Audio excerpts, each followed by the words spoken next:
Good afternoon, everybody, and welcome to our virtual event today. We are delighted to be talking through our offering in design, arts and humanities today. So it's an information session about all the part-time programs that are available, part-time or online or flexible learning programs that are available from ATU in these discipline areas. So we're joined today by a host of academics and also by some graduates and students who are going to share their stories. Before we go into the agenda, just a few points to note. We've this scheduled for 45 minutes, so hopefully you can stay with us throughout the session. If you need to drop off, don't worry, this is being recorded and we will circulate it as a watchback link to everybody who's registered in advance for the session. We've had plenty of interest and lots of people keen to learn more about the different areas that they can study with us in this way. So I'll just skip forward to just mention as well, we do have a Q&A box in the window there where you can see, you can put in any questions you may have as we go through with the different speakers. If there is a team there in the background that are answering the questions, and so just drop in the questions there, and as the speakers are talking we can get back to you, and don't worry if we haven't got back to you by the end of the session, we'll continue to follow up on the Q&A as well. So without further ado, I will just go through the agenda here. So we'll give you an overview of ATU and our online and flexible learning programs. We'll also then focus on the different areas in creative arts and media from Galway, design and creative media from Donegal, the Yates Academy of Arts, Design and Architecture in Sligo, and then our social sciences, humanities offering across Galway, Mayo and Sligo as well. And then we'll give you some general information about how you can apply and various ways to maybe get access to the different courses as well. So look, delighted to have everybody with us today. We've got a really diverse program offering in this area. But for those of you who are not familiar with Atlantic Technological University, just to say that we are a relatively new university. We were formed in 2022 through the merger of three institutes of technology, and then we also merged in with St. Angela's College as well in 2023. So now we have a student population of over 26,000 students that are a mix of on-campus undergraduate students and a really significant community of learners in part-time and online and flexible learning as well. So across the board we have 9 campuses, we have 550 programs, and we really do kind of serve 8 discipline areas. So today we're focusing in on the design and humanities side of things, and all of this is supported by a staff of over nearly 2,500 now, 2,200 is there. So that's between lecturing staff and then support staff who ensure that you can get the supports that you need when you're studying with us. And then today, specifically, we're focusing on the flexible learning pathways that we have. So these programs that we offer are really targeted at people who are maybe in the workplace looking to upskill or retrain, or who maybe don't have the capacity to study full-time, whether that's due to life commitments, family commitments. We offer part-time learning and online and blended learning. They're terms you'll hear as our academic colleagues talk about the different programs that are available. So you may be studying full-time, all your lectures could be online, which means you never have to come into the campus, or there may be some that are blended where you may have to come into the campus to attend workshops or do specific face-to-face lectures, and then there's other ones that are on campus but they're part-time, so you wouldn't be expected to be in kind of Monday to Friday. There'll be set hours that you will be in the campus. So again, we have a full suite that we're going to talk through today, but the focus really is that people can specialise within their discipline. There's a lot at postgraduate level where maybe people have engaged and have got a qualification as an undergraduate and then they want to come back and specialise. So I know we'll hear from 2 of our graduates in that area. Again, some of the programs here, they allow you to get a competitive edge in the employer market. There's a fairly full employment market at the moment, and it maybe will give you that qualification that will let you take the next step in your career, or maybe the first step in a different career path. And And then lifelong learning, again, we know we encourage, obviously, as a university, continuous professional and personal development. A lot of our graduates talk about they not only got the qualifications, but they got those soft skills as well that enable them to progress in life as well as in their career. So yeah, just again, it's part of probably now it's no longer kind of a career for life that you may have to go back, and with the changing world of work, there's always opportunities to upskill and potentially retrain if that's something that you're seeking. So we'll just move on then to speak specifically about design, education and humanities, which is the faculty grouping that these courses sit within. There's 68 courses that are offered across ATU in the part-time, online and blended space there. So as I said, 30 of them are online, 30 are blended and 8 are on campus, but probably delivered part-time rather than full-time. A lot at level 9, so at the postgraduate stage, where people can come back and do masters. There may be, again, a lot of flexibility in that. You may want to do a master's, but you may only be able to maybe take an initial postgraduate certificate to just see how you're getting on. So we'll talk through that as well in a wee while around the different pathways and progression rates that you have. So yeah, we're focusing on design and creative industries and humanities and social sciences today through our different campuses. So first up, I am going to talk to Dr. Gavin Murphy, who is the programme lead on the MA in Creative Practice from our Galway City Wellpark Road campus. So Gavin is with us today, and Gavin, I can't actually see everybody at the moment, so I just say hello. Hello, Gavin, here I am. Good. Thank you, Gavin, for joining us. I know you're going to talk through and then you're going to talk to our graduate as well. So if you want to give an overview of the programme there and kind of who it's targeted at and key highlights from the programme. Okay. Yes, so I'm program chair of the MA in Creative Practice. We are based on the Wellpark Road campus in Galway. We offer a one-year full-time course which begins in October and finishes in the following September.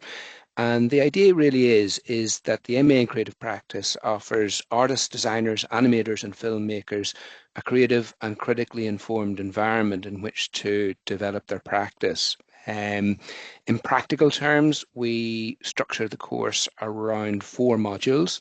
The main module is 60 of 90 credits, and that's the research project. And that's where the student really gets to dig in and develop a research project which they bring to fruition through the course of the year and ends up in an exhibition. So in previous years, we have exhibited in the Galway Arts Centre, the Connacht Tribune, and places like that. So it's really a showcase for the professional development. We have a number of supplementary modules in professional development, in research and innovation, and in themes and issues which support that research project. Most students who apply to the course will have a level 8 qualification in a specific discipline. So if they are a filmmaker, they will have a degree in filmmaking, but occasionally we will have students that will come from different disciplines. So for example, we might have a business student who's interested in developing their practice in filmmaking. And usually in that case, what we recommend is what we call the RPL route, the recognition of prior learning, where we look at their experience to hand, which will help them help us decide if they're suitable for the course or not. Most applicants will apply through the website, and generally we ask for 3 things before we call the student for interview. They will have a CV, up-to-date CV. They will have a visual portfolio outlining their practices, exhibitions and work to date. And the third feature we ask for is a research proposal. And often that's a daunting thing for the prospective students, thinking that they have to have a clearly outlined research proposal.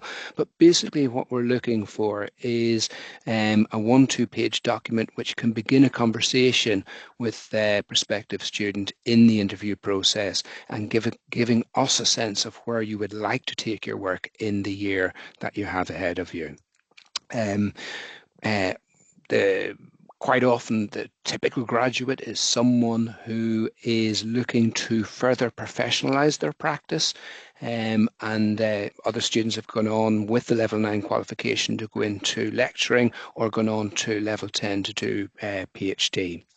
Again, in practical terms, the course is the teaching usually occurs on Mondays and Tuesdays, which leaves the rest of the week for the students to be based in their studios to develop their practice. And one of the things that we've noticed over the years is the challenges for many of the mature students with a work-life balance. And so often, quite often, the queries we would get from students is look, I'm working as well as doing the MA. How do I manage this? And we have been very, very flexible in terms of that. So just to kind of finish off from my own perspective, the whole idea really of the MA in creative practice is that we offer students the time and space to really develop and consolidate their practice, to give them a professional footing, which they can then take into the professional arena and develop their careers further. One of the points we kind of sell our course on is this idea of diversity. Diversity in the first place, in terms of the whole range of different kinds of students and practices we have going on, from filmmaking, gaming, animation, installation artists, socially engaged artists, and so forth. But we also have diversity in terms of where the students are coming from in terms of life, whether they are young students just coming on from graduation or mature students who have had a full professional working life prior to coming on board the course. And also diversity in terms of where the students are coming from. So we have had students from Chile, from Nepal.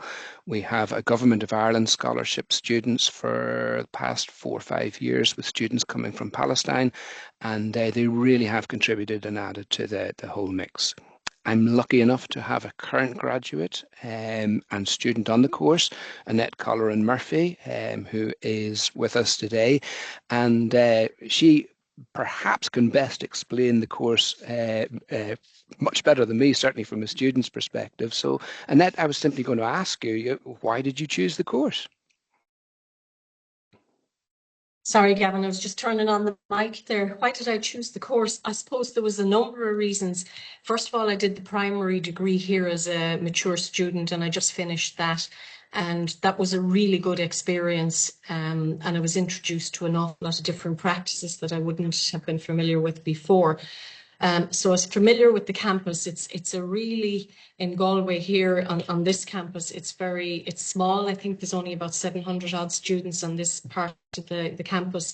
So you kind of get to know people, you get to know faces. So it's quite a friendly environment to be in.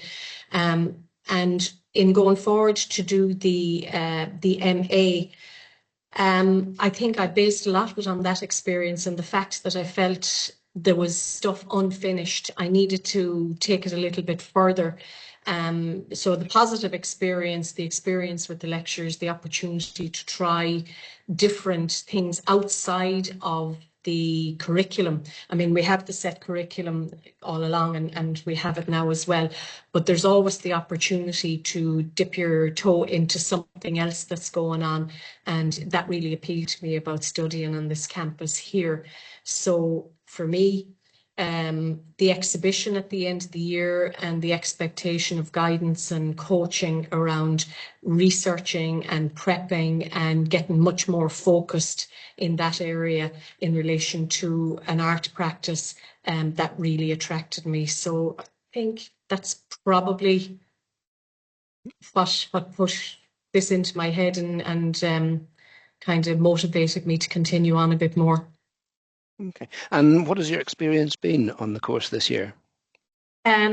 Predominantly positive. I mean, I'd hate to say everything is wonderful because there's no such thing in this world, but I really have found it very good. And while I'm very much a mature student and looking for something quite different out of this, I found it's been very welcoming and I blended in very well. I don't feel isolated within the course because I'm probably the oldest person in the college. But anyway, you know, it's been very positive. It's been really good connecting with other people that are on the course from the different disciplines and sort of hearing their approach and different perspectives and different life experience as well. So opportunity for new learning. I found, while I am not working in a formal other job at the moment, I gave that up when I started the course. I was really lucky enough to be selected for the Radius bursary. So that took up quite a bit of my time during the course as well. And it took some days away. So I kind of have a feeling of the balance of carrying a workload, carrying a family load, and also working on the course. I found it really good that it was front loaded 2 days a week. Most of the lectures were on that, and that you had a lot of flexibility around the other days that were in it. If I was to say anything that was frustrating me, and it's probably down to myself really, the different subjects and trying to get my head around what deliverable I need for what subject when we had a number of things going on at the same time. That kind of I found a bit frustrating, and that's partly my own, that's down to me as well. I could have managed things a little bit better. And for me, if I was to give feedback on that, I'd say maybe change some of the titles so that they're much more distinct on the course modules, that they don't carry similar words, and it would have made it easier for me. But I'm not saying that's the experience of everybody, and that's not the predominant feeling I have about the course. My feeling on it, it's very positive. I've got a lot of learning.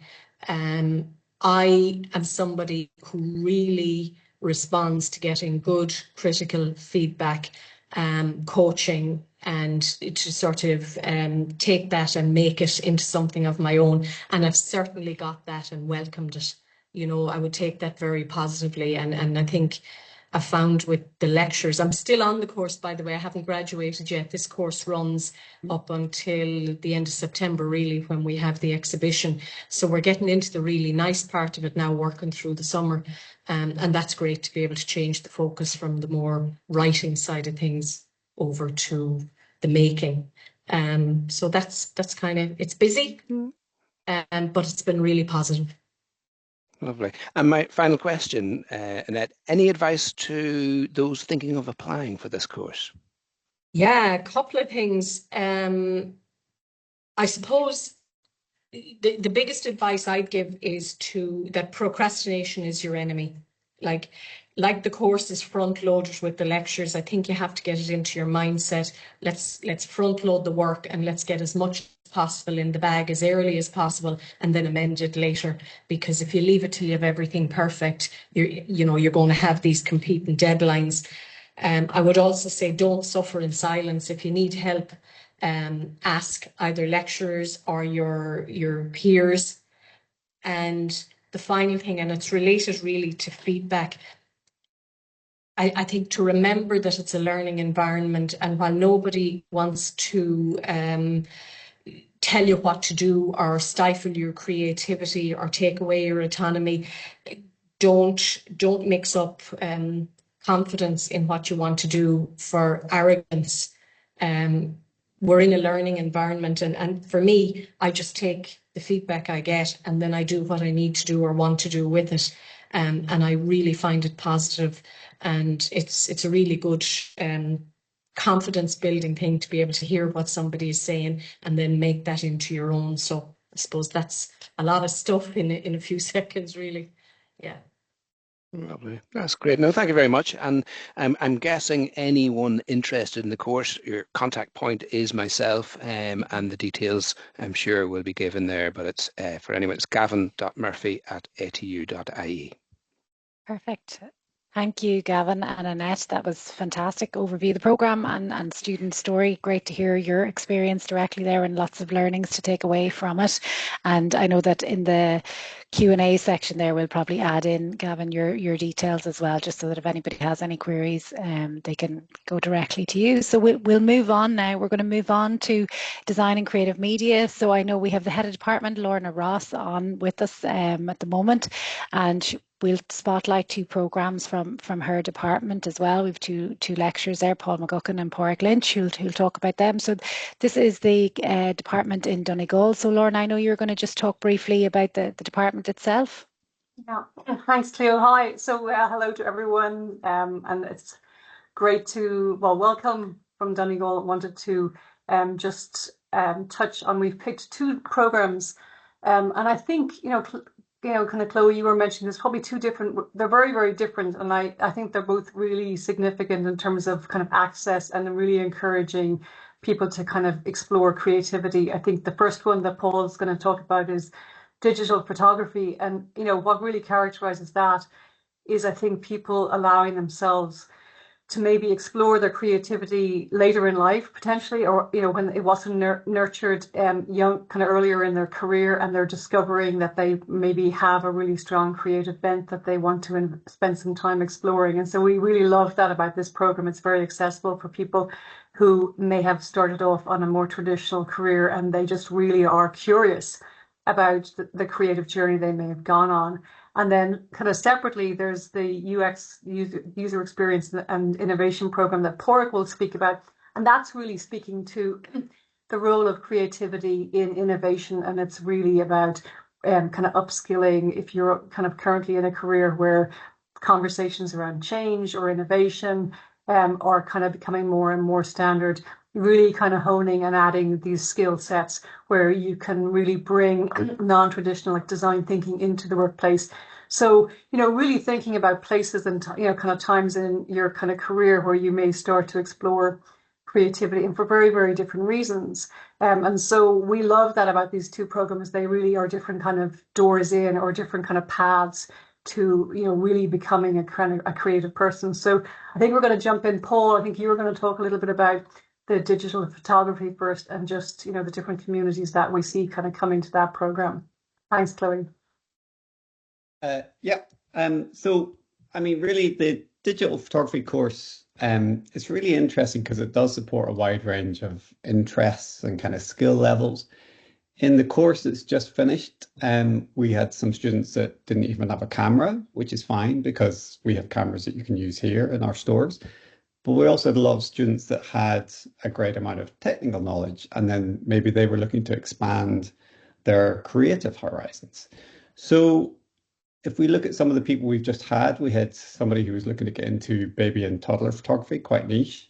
We had another student looking to break into sports photography, another into nature photography. And then we also had a student who was very inspired by the film world. And that's interesting because she's now exploring moving forward and joining our film degree. So I guess that progression is something that some students really like, because the principles of photography and creative expression are important tools across all the courses in our department. So if you decide to join one of our degrees in future, then these skills will be relevant. We've also got a wide range of people and backgrounds, as Lorna said, but we actually had people all the way from teenagers right the way up to people who'd retired. So that brought a really nice blend to the class. It's like one big kind of happy family. But really that gelling comes from the fact that we're working together. So the class is super practical. So for me, as well as teaching, I'm a professional photographer and a filmmaker. So we're really hands-on, really practical, and then it's about exploring who you are as an image maker. It's over 12 weeks, it's one night a week. There's kind of two modules where we cover lots of technical and creative aspects, from lighting to composition to shutter and aperture and all that kind of stuff. We do some stuff in the studio, we work outside. So really it's kind of all encompassing within the photography world. And then at the end, we also had a small exhibition of everyone's work as part of our graduate show. So really it's practical, it's hands-on, you'll learn a lot, and it's a lot of fun. Sounds great. It sounds like it really builds people's confidence, I'd say, as well, Paul.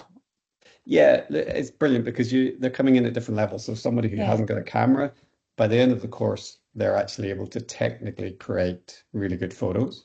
Mm-hmm. And then I can think of one guy who was in his 60s who came in and has used the camera for years, but really had got caught up in the technical side. And then all of a sudden he started to explore. We did a project where we looked at the Prix Pictet Award, which is the biggest kind of photography award in the world, and was on in Dublin at the Photo Museum of Ireland at the time. And so we investigated some of those photographers. And this guy took one of the themes from there, which is all about sustainability. And he produced some really amazing shots, and one of them is part of the exhibition. So, and he was saying it was great for him to push himself beyond the technical and into why he was using the camera. Brilliant.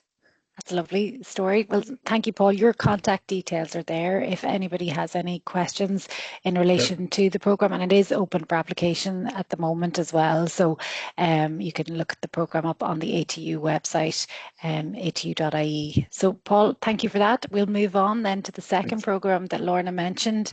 So the spotlight is on user experience design and applied innovation. So I know, Padraic, you're happy to talk about that. Yeah, thanks, Cleo.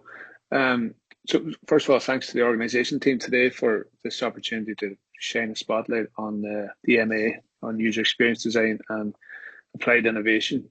So this MA is designed for the working professional really, or recent graduates, and it's really flexible in terms of, you know, it's 100% online, and it's really designed for people who have really busy work and personal lives as well. So if you want to advance your skills in UX and digital innovation over a 1.5-year program, so this master's is a really good fit. The course is ideal if you're looking to deepen your understanding of how users particularly interact with digital products and services, although it's not always a digital solution that we're after. And then you're really looking at how you can apply innovative thinking to real world challenges and solve problems for end users. So many of our students, you know, they're coming from tech, finance, health, marketing, design, insurance, and loads of other different fields. So we really have a diverse student group, and you can see that within our alumni. You know, you can catch up with a lot of them on LinkedIn, where they're quite prominent. So the program's structured to fit around a working person's schedule, and really helps you upskill rapidly in this, you know, quick kind of evolving digital landscape. We'll take a quick look at the programs here. So there's 90 credits in total. First thing I should mention, I suppose, is that the modules run in sequence. So you finish one module before you start the next. We got some feedback from our graduates in the past, and the modules used to run simultaneously. So there was a bit of an overload in that. So we've restructured that in the last couple of years to make sure now that they run in sequence, so it's more manageable for if you're working. The first one there, user experience design. So that's a good place to start. So UX module, it's really steeped in traditions of how Stanford's D School and MIT approach the kind of user research. And so you really look at how to master that design thinking process and learn how to design intuitive, user-centered products and services. So it's really, we're getting into the mindset there of how we design for what the user needs specifically. Then I suppose one of the bonuses of being in a business school, we have access to consumer behavior and digital markets as well. So that's where we explore how people make decisions online and what drives that digital engagement. Innovation, new product development then looks outside of design thinking and focuses on other innovative processes that are being used and how to different strategies that help to bring ideas to market. Research methods then starts to give you those academic tools that you need when you're doing a master's, and it really looks at how you can gather and analyze user insights effectively using different methodologies, and how then you can help to begin to formulate a proposal for your work-based learning project, which I'll chat a little bit about in a second. So you then move on to user interface design. So UX, you'll often see UX and UI lumped in together. So UX is not UI, but UI is part of UX. So all too often they are put together. But after that module, you'll definitely know the difference. So you'll learn the principles of crafting really appealing functional interfaces. So Figma is kind of the king in that space at the moment for making those kind of soft prototyping tools. And this module really brings you up to speed on that. It's very hands-on. The emerging technologies module then takes what you've learned in UX in terms of the design thinking process, and then you start to use that process to investigate and to explore recent trends, tools that are shaping this digital world. And like we've covered AR, VR, and of course AI most recently. So that's a really interesting module. Professional development one then is really popular among the students, and it's a great time for your own self-reflection. It's aimed at building your leadership and project management skills, I suppose, and then looking at your own creative path. So I suppose to be a reflective practitioner is something that we should all be striving for, so you get a chance to dig into what you want to do in that module. Finally, then when you come to complete your master's, you do the capstone module, which is the work-based learning project. So this replaces your traditional dissertation. It's still a heavy workload, but it's less writing and more about what you do in the workplace and writing about that. So it's really how theory is informing the practice.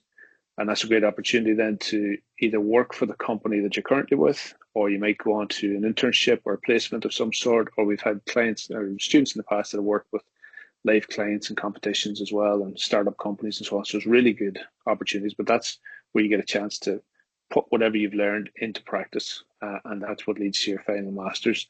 So to summarize here, I suppose that throughout the master's you engage with live briefs and real world projects, competitions as well. A lot of collaboration with your peers, so it's team projects in there too. It is a team game. UX is a team game, so we encourage that a lot. And the 100% online format means you can join from anywhere on the globe, more or less. So we've had students from Ireland, UK, Japan, Brazil, Germany. It's only naming a few, but we're now going into our 9th year. This course is really convenient for busy professionals, and it's delivered in 8-week blocks. So you have one evening per week, and then you have one full day block every 8 weeks. But it's all online, so it's ideal for remote or digital workers. By the end of the course, you'll have a deep understanding of UX, and you'll be working towards what an end user wants. So if you have any particular questions, you can see my emails on there, or if you want to contact the team or Lorna, our head of department as well. But we'll be looking forward to hopefully seeing you January 26th. All going well. Thanks. Yeah, very good. Thanks, Padraic. That's a great overview from yourself and a good insight into what to expect as a student. Just to flag, as you mentioned there, that this isn't open for applications at the moment because your intake is in January. So if somebody is interested, they can register their interest currently on the website, and we'll send out a message then when we are open for applications for January start as well. So a lot of research can go on at this time of year as well for programs starting in January. So we'll just move on now. Thank you, Padraic, for all your contributions there. We're going to talk about the Yates Academy of Arts, Design and Architecture in the Sligo campus, and we're going to talk about, there's an MA in Creative Practice available in the Sligo campus as well, and we'll talk through a little bit about the programme there. So we have a graduate, Karen Keeney, who's going to speak about her experience as well, and in terms of the modules, I won't go through them there. The programme lead is Niall Ray, you saw his picture there, and is a very good source if anybody has any questions. Unfortunately couldn't make it today due to commitments, but we have Karen joining us, and I think she will do it much more justice than I will in terms of her experience studying the Creative Practice Masters. So I'm going to jump straight to Karen. Karen, how are you today? I'm great, thanks. How are you? Good. Look, thank you for joining us.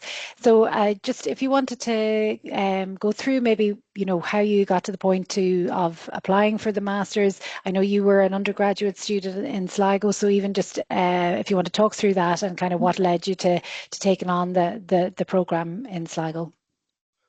I suppose my story starts a long time ago when I was supposed to go to ATU. Well, it was the Regional Technical College at the time. That's how long ago it was, to do fine art. But I never went, and it was just one of those itches that I never got to scratch, so to speak. Mm-hmm. So I seen the course for interior architecture and design, and I suppose I have a creative side, but I have a very practical side too, and that just was a perfect fit for me. So I started that, done the level 7, and then I done the level 8 in interior architecture and design.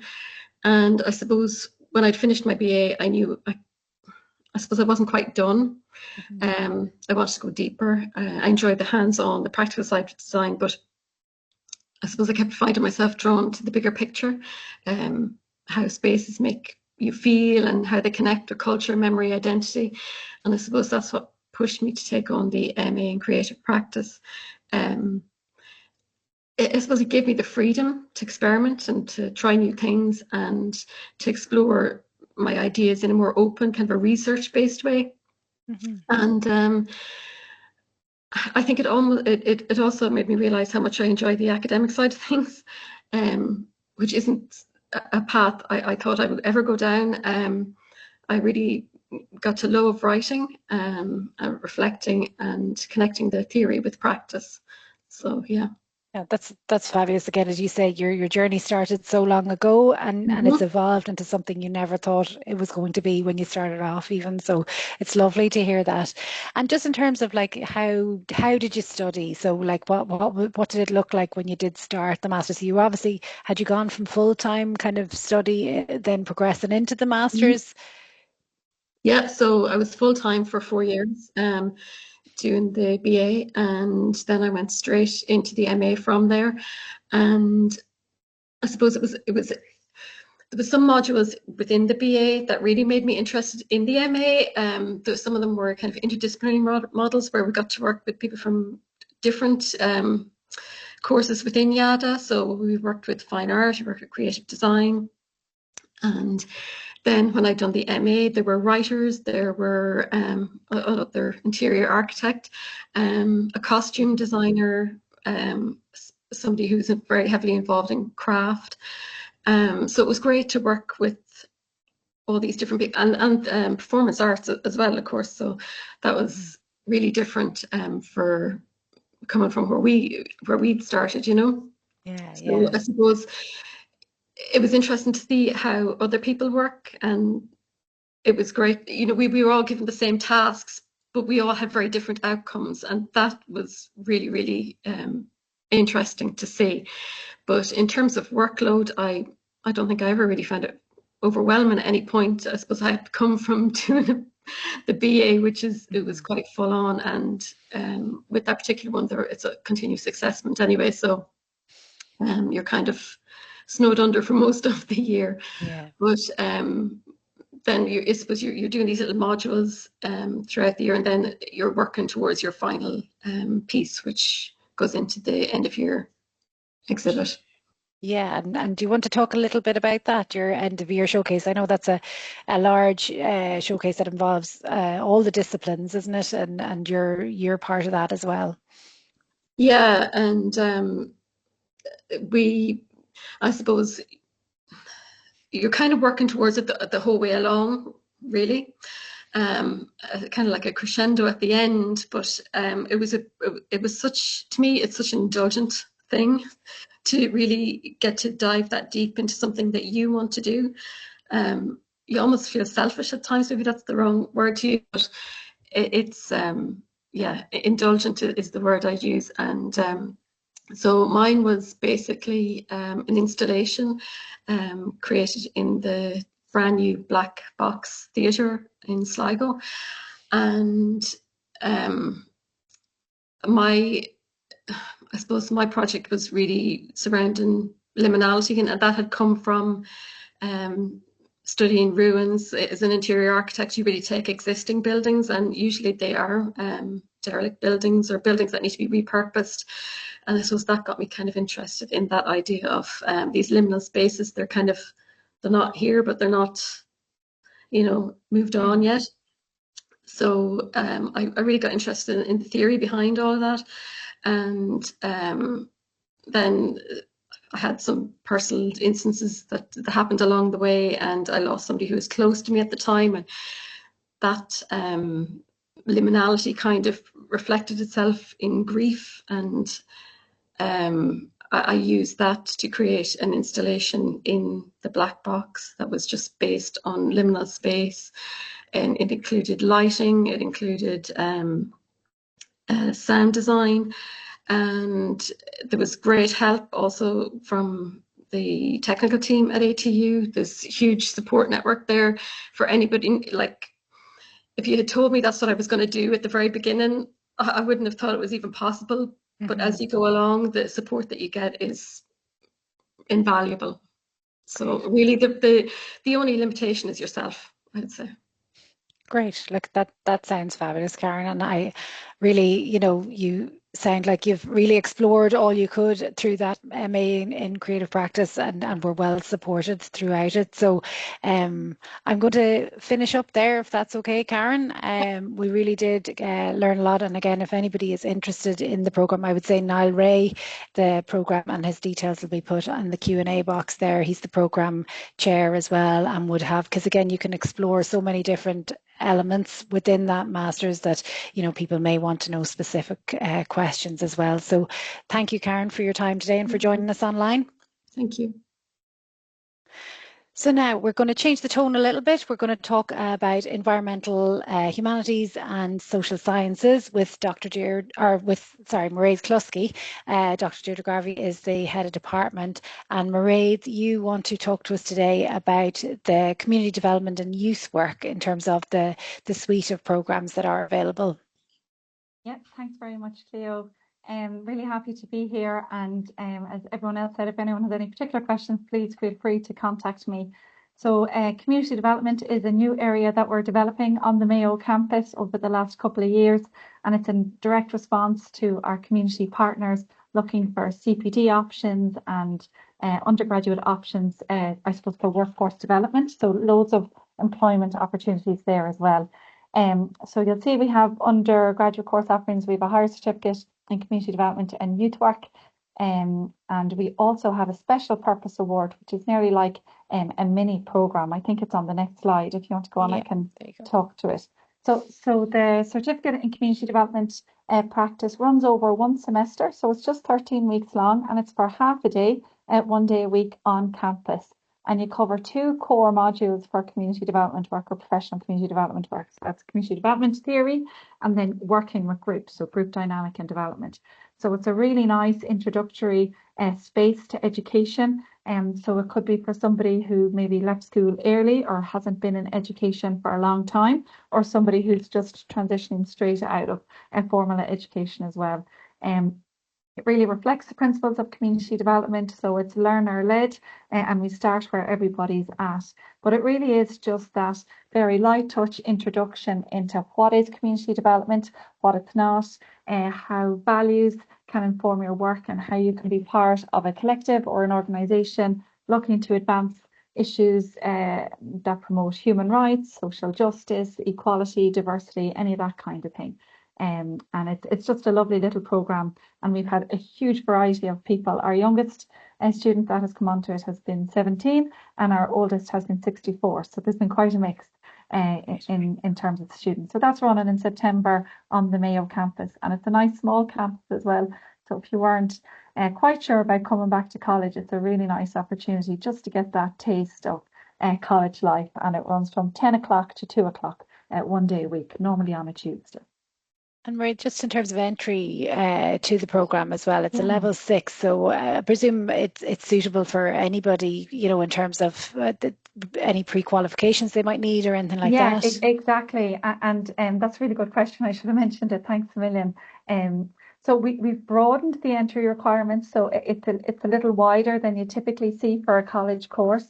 And how you apply, you can apply directly online, or you could do what we call an interview, but it's really just a conversation with one of the staff members. And you just need to demonstrate capacity and motivation. So if you don't have a junior cert or a leaving cert behind you, that's no problem at all. But if you have an interest in the broad issues around community development, so human rights issues or sustainable development, or working with maybe minority groups in society, and that you're able to engage at a first year level. So just that basic reading and writing standard, and then we can support you from then on. Yeah. Fantastic. Yeah, and your details are there in terms of, and then I know you wanted to talk just about the progression opportunity as well. So out of that minor award, we have a higher certificate in community development and youth work. So this is a level 6 qualification as well, but it's a full award. It's part-time. It runs 2 days a week on the Mayo campus over 2.5 years. So that's 5 semesters. And it prepares our students to work in a community development setting or a youth work setting. So over the 2.5 years, you'll study those core subjects of community development, youth work, the associated subjects like sociology and psychology and group work, and there's also a placement element to it. So it's really applied in nature. So there's obviously that academic piece that has to be there for professionals in community need settings, but we prepare our students to go out on placement with our partner organisations in either community or youth work setting. So they have a supervised placement element. So there's huge learning that happens in year 2, and then they come back to us just for 20 credits, just a half day again for that last semester. So it's a really nice part-time program. It's really accessible for people who might be working. So we've had people who are working full-time, and they've been given, a provision within their employment to do this.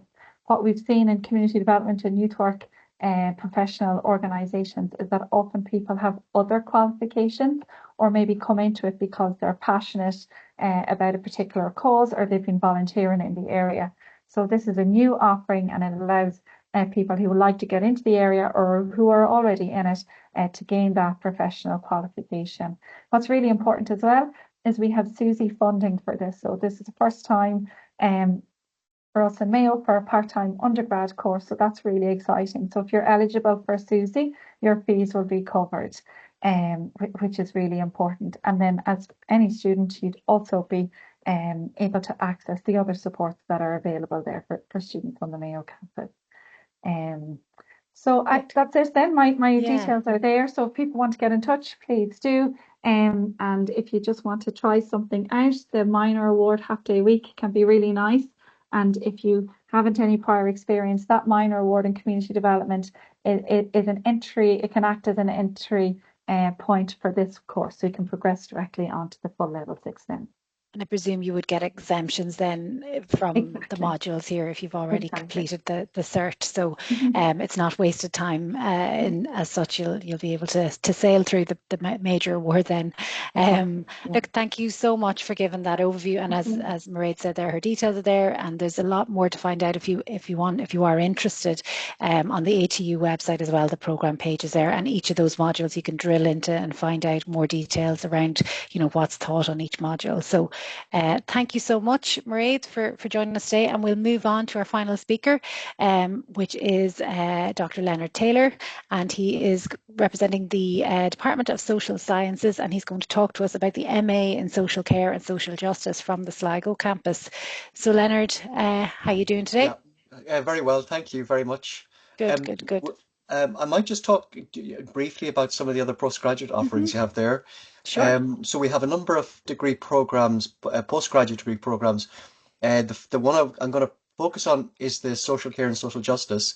However, we have also that's available is a master's in social work that can be undertaken as full-time and also part-time over 4 years. It's a CRU registered master's in social work. It's one of the few in the country where you will be graduate as a professional social work, where you're eligible to register with CRU, which is the registration body for social care work in Ireland.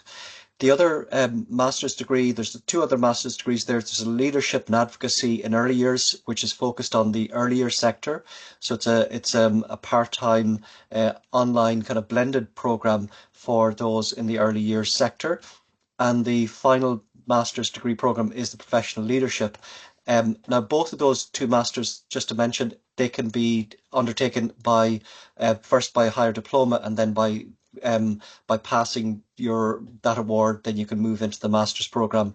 In the professional leadership program, it's very much focused. Now, there's a mixture of people that attend these programs. The professional leadership program is very much oriented towards the private sector, where people in the public sector do this program as well, and they find it very, very beneficial. And the attendees, the students then can exit with a higher certificate if they don't want to complete the master's award, which is a longer a period of undertaking a dissertation.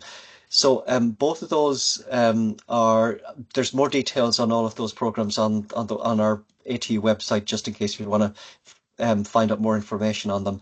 We have another micro-credential minor award. It's social prescribing. So this is focused towards the people who are involved in the community sector as well. And for looking after kind of a broader perspective around the well-being of people, helping people navigate through the various healthcare sector services and so on. So again, it's there's a great team of staff that are teaching that program as well. Okay. Great. Yeah. So what we're going to do is focus on our masters in social care and social justice. So I'm the program chair for this program. It's a part-time online program, which can be undertaken as a higher diploma, and then you can graduate into a master's program. So it's a 2-year program for the masters. Year one, you undertake these 4 modules there that are on your screen in front of you. And we cover a wide variety of subjects. Really, the purpose of the program is to assist people who are involved in the social care sector quite broadly. So the charity, voluntary and community sector, who have been in that sector for a number of years and want to undertake a postgraduate award to move into maybe other domains within the sector. So we have an awful lot of, it tends to be quite a lot of the applicants have a number of years on frontline services in the social care sector or charity sector and wish to move into a more leadership role within that sector. So that the program is very much more orientated towards that category of people. So and then it's quite beneficial to them as an outcome to have this award from that. So yeah, so you can see that the types of subjects we cover includes law, management, and social transformation, looking at communities, community engagement, community development, and so on. So, and then there is a particular module on research design and development to help the students undertake their postgraduate master's thesis if they so wish to progress to that level. Okay. Great. Yeah. Thanks, Leonard. And Thank just, you very yeah, much. you did talk about the diversity, I suppose, and the career progression for students in this as well, even to give a sense of where people are coming from and maybe how they've progressed when they've taken this program. Do you have any examples off the top of your head there? I know I'm putting you on the spot. So yeah, so quite a lot of people come from so mainly the variety is very very wide actually. So people from acquired brain injury service, from working with frontline services with disability sector, from homeless sectors, people working in frontline and homeless services, across the board, across various types of kind of mental health services and so on. So across the board, people come from those backgrounds, and by and large, they have 2 to 3 years work. Our requirements in particular is to have 2 to 3 years work experience in those sectors predominantly, and then also you will need an undergraduate degree in this field as well. The predominant number of people have those type of qualifications. And so what they're doing is kind of building on their experience, and that brings a great diversity of insight into that. So you can imagine if you have people from the homeless sector, people working with the National Council of the Blind, people working with various types of charitable organisations, it brings in a great dynamic into the classroom online. We do during the semester we do at least host once a semester an opportunity to come onto campus. Now that's facilitated so it's blended, so that if people cannot get off their work placement or can't, they can't get to Sligo because that's where we're based, then we will have that blended so they can participate online while some of their classmates are on campus. But that's very much more negotiated with the students. So we are very aware, we've a lot of experience of teaching this in an online setting. So we are very aware of people, particularly from the voluntary community sector, who are, they're working often. Lots of people are working long shifts, long hours in the front line. So we work around a lot of people's their own schedules to make sure it fits their work-life balance. Yeah.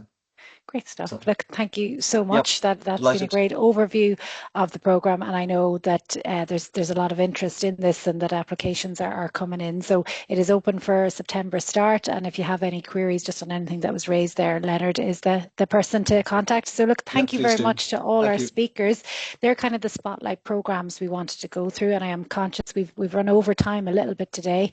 So the last few slides are really just about, you know, what do you do next? So if we've inspired you at all in any way throughout this webinar, then you want to maybe go ahead and make an application. So our application deadline is the 15th of August, so it's great, you still have time.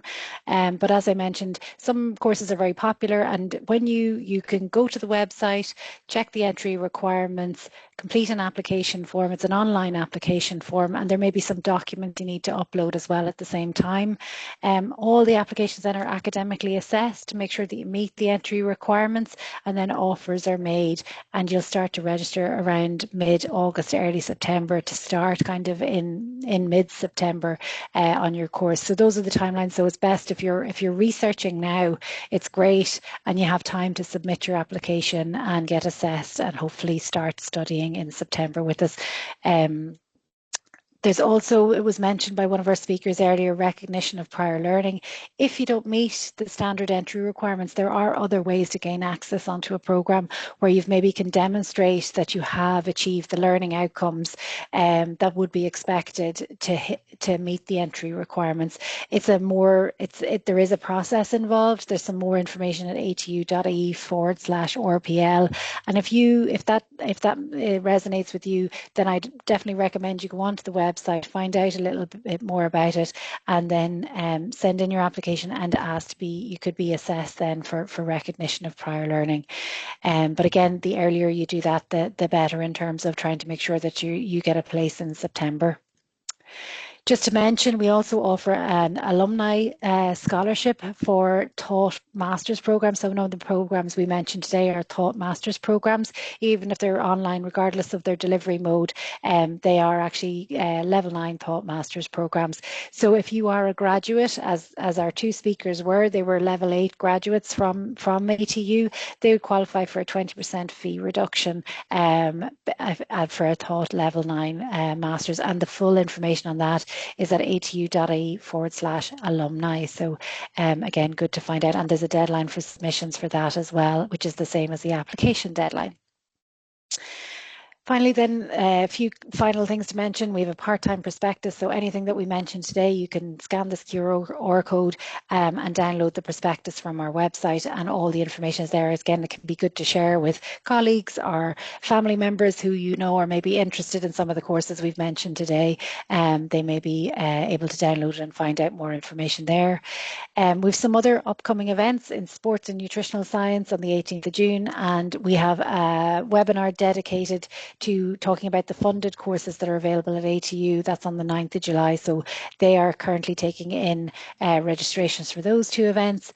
And then we have held a series of webinars over the summer to this point. So they are all available as watchback links. So if you scan that QR code, they're all listed there. And again, if you're interested or you know somebody else, a friend, a colleague, a family member, you can direct them to those webinars as well, where we've had spotlighted programs as well. And that's it from us today, and apologies to everybody, we have ran over, and I know if you had to drop off, we will be recording it and we will send it through as a watchback link to everybody who registered. If you have any questions, just drop them into the Q&A box there and we will address them. Just the team are in the background there taking questions at the moment. I'd like to thank each and every one of our speakers for making themselves available at lunchtime today. We really do appreciate everybody giving up their time and sharing, I suppose, their enthusiasm and expertise around the programs that are available from ATU. So I'll just wrap it up there. I see a couple of hands going up, and I think we'll just, if we can take the Q&As there in the question box, hopefully you can get access to it. I know we'll put in a message there and just try to come back to you on any questions you may have in that way. So thank you, everybody, and we'll say goodbye at that.